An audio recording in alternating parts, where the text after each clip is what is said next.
Home page पर automatically redirect हो जाते हैं। तो आपको यहाँ पर जो कैंडिडेट रजिस्ट्रेशन है इस वाले जो टैब है इसको ओपन करना है। ओपन करने के बाद आपकी यहाँ पर ये पोस्ट ऊपर की तरफ दी गई है, तो आपको क्या करना है, आपको यहाँ पर अप्लाई के ऊपर क्लिक करना है। देन आपके सामने कुछ ऐसा इंटरफेस है। अब आपको यहाँ पर क्या करना है, आपको नीचे दिया है सबमिट एप्लीकेशन, तो आपको सबमिट एप्लीकेशन के ऊपर क्लिक करना है। इसके बाद यहाँ पर आपको कुछ इंस्ट्रक्शंस दिए गए हैं, इन इंस्ट्रक्शंस को आपको यहाँ से रीड करना है। और यहाँ पर आपको बोला कि अगर आप इसकी वैकेंसी बुलेटिन देखना चाहते हैं तो आप यहाँ पर इसके ऊपर क्लिक करके देख सकते हैं। अब आपको यहाँ पर आई हैव रीड इंस्ट्रक्शंस इसके ऊपर क्लिक करके आई अग्री के ऊपर क्लिक करना है।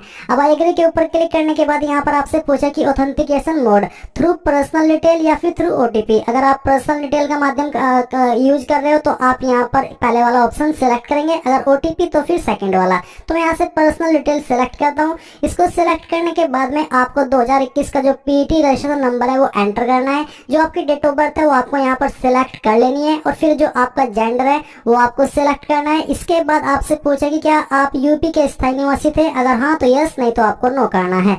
फिर आती है कास्ट कैटेगरी, आपकी कास्ट कैटेगरी कौन सी है वो आपको सिलेक्ट करनी है। और ये वेरिफिकेशन कोड फिल करने के बाद में इन जानकारी को वेरीफाई करते हुए क्लिक हियर टू प्रोसीड यहाँ पर क्लिक करना है। प्रोसीड पर क्लिक करने के बाद में आपके सामने यहाँ पर वो जानकारी आ जाएगी जो कि आपने पीटी के समय भरी थी। तो यहाँ पर आपको पर्सनल डिटेल के अंदर वो सभी जानकारी वेरीफाई कर लेनी है। मेरे पास जिस कैंडिडेट की जानकारी है ये नॉन यूपी का है, तो इसलिए यहाँ पर इसको जनरल कैटेगरी के अंदर रखा है। अगर आप यूपी से होते तो आपको यहाँ पर अन्य डिटेल भी देखने को मिलती है। जैसे कि यहाँ पर आपका एक ऑप्शन है जो कि अभी यहाँ पर दिया है कि employment details, please select any of the below items applicable to you. अगर आपके सामने ये एप्लीकेबल है तो आप इसको सिलेक्ट कर लीजिएगा। फिर आती है एकेडमिक डिटेल्स, तो एकेडमिक डिटेल्स में सबसे पहले यहाँ पर आप हाई स्कूल की जानकारी कंफर्म करेंगे। देन यहाँ पर इंटरमीडिएट की जानकारी जो कि आप चेंज कर सकते हैं, यानी कि 10th की जानकारी आप बिल्कुल भी चेंज नहीं कर सकते, बट 12th की जानकारी के अंदर आप चेंजेस अभी भी कर सकते हैं। तो इसके बाद आपको यहाँ पर नीचे आना है। फिर आप देखेंगे details of additional qualification for the post मुख्य सेविका, यानी कि इस पर जो क्वालिफिकेशन मांगी है अप्लाई करने के लिए मुख्य सेविका की पोस्ट पर, वो यहाँ पर दी कि candidate must have bachelor degree in arts with sociology और सोशल वर्क, या फिर होम साइंस, या फिर nutrition and child development as one of the subject from university. तो इनमें से कोई एक क्वालिफिकेशन, बेसिकली बैचलर डिग्री इनमें से किसी एक सब्जेक्ट के अंदर होनी चाहिए। तो मैं यहाँ पर यस कर देता हूँ। अब यस करने के बाद में पूछा है बोर्ड, इंस्टीट्यूट, यूनिवर्सिटी, तो जो भी आपके बोर्ड या फिर यूनिवर्सिटी का नाम है वो आपको यहाँ पर भर देना है। पूरा नाम आपको देना है, मैंने शॉर्ट फॉर्म में आपको भर करके दिखाया है। फिर आपको ईयर ऑफ पासिंग बताना कि किस साल के अंदर आपने क्वालिफिकेशन पास की थी। इसके बाद यहाँ पर आप सर्टिफिकेट, रोल नंबर देंगे, यानी कि आपका जो सर्टिफिकेट है या फिर फाइनल ईयर का रोल नंबर है वो आप यहाँ पर एंटर कर देंगे। कब आपने ये जो सर्टिफिकेट प्राप्त किया था वो डेट आपको यहाँ पर सिलेक्ट कर लेनी है। इसके बाद आता है परसेंटेज या फिर ग्रेड सिस्टम, जो भी था वो आप यहाँ पर सिलेक्ट करेंगे। जैसे कि मैंने परसेंटेज किया है तो फिर आप यहाँ पर ऑब्टेन्ड मार्क्स एंटर करेंगे। जैसे कि मैं एग्जांपल के लिए ये नंबर आपको भर करके दिखा रहा हूँ, और कितने में से आपको आए थे वो आपको यहाँ पर टोटल मार्क्स के अंदर एंटर करना है।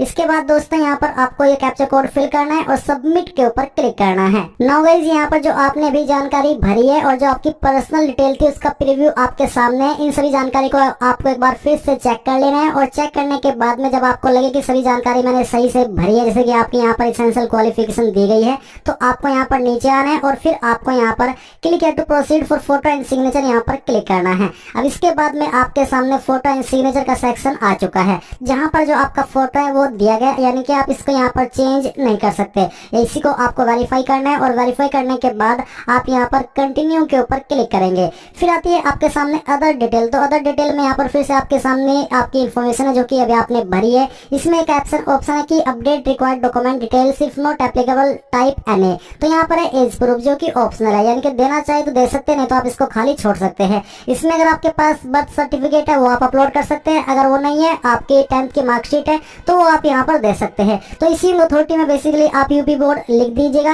एंड इसी डेट कब आपकी 10th की मार्कशीट इशू हुई थी वो आपको यहाँ पर डेट सेलेक्ट करनी है, और जो आपका सर्टिफिकेट नंबर है वो यहाँ पर आपको डालना है, और अपडेट के ऊपर क्लिक करके आपको इसको अपडेट कर देना है। इसके बाद ये जानकारी आपकी यहाँ पर आ जाएगी। जैसे कि मैंने कहा कि ये ऑप्शनल है, देना चाहे दे सकते हैं, नहीं तो खाली छोड़ सकते हैं, इसलिए मैं इसको अभी नहीं दे रहा हूँ, बट आपको बता दिया है कि अगर आप देना चाहते हैं कहाँ पर आपको क्या जानकारी भरनी है। फिर यहाँ पर नीचे आपकी क्वालिफिकेशन में इसमें कुछ सवाल है। प्रेफरेंशियल क्वालिफिकेशन, जैसे कि क्या practical experience of doing welfare work for children and women in rural areas. अगर आपने ये काम किया है तो आप यहाँ पर यस करेंगे, नहीं तो आपको नो करना है। ये आपकी चॉइस के अकॉर्डिंग है। फिर served in the territorial army for a minimum period of 2 year. अगर आपने 2 साल तक किया है, सेवा दी है, तो आप यहाँ पर यस करेंगे, नहीं तो आपको नो करना है। फिर आपसे पूछा कि has been obtained National Cadet Corps B certificate. अगर आपके पास है तो आप यस करेंगे, नहीं तो नो कर दीजिए। और ये जो तीनों ऑप्शन है कंपलसरी नहीं है कि आपके पास होने ही चाहिए। आपके जो होती है कि अधिशासी योग्यता यानी कि अतिरिक्त, अगर है तो अच्छी बात है, नहीं है तो तब भी कोई प्रॉब्लम नहीं है। फिर आपका एड्रेस है, आपको एड्रेस की जानकारी यहाँ से वेरीफाई करनी है। फिर आपको यहाँ पर इसके ऊपर टिक करना है। टिक करने के बाद में यहाँ पर ये वेरिफिकेशन कोड आप लोग एंटर करेंगे। तो चलिए मैं इनको एंटर करके आपको यहीं कहीं आगे बढ़ करके दिखाता हूँ। ये हमने फिल किया।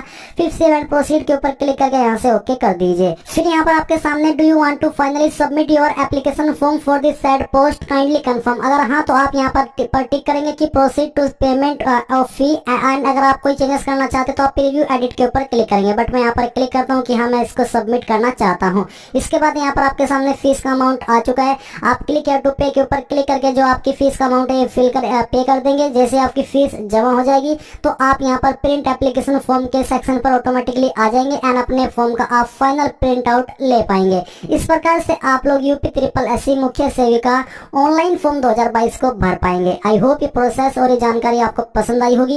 अगर आपको कोई सवाल है, कोई डाउट है किसी भी जानकारी को लेकर के, तो आप कमेंट के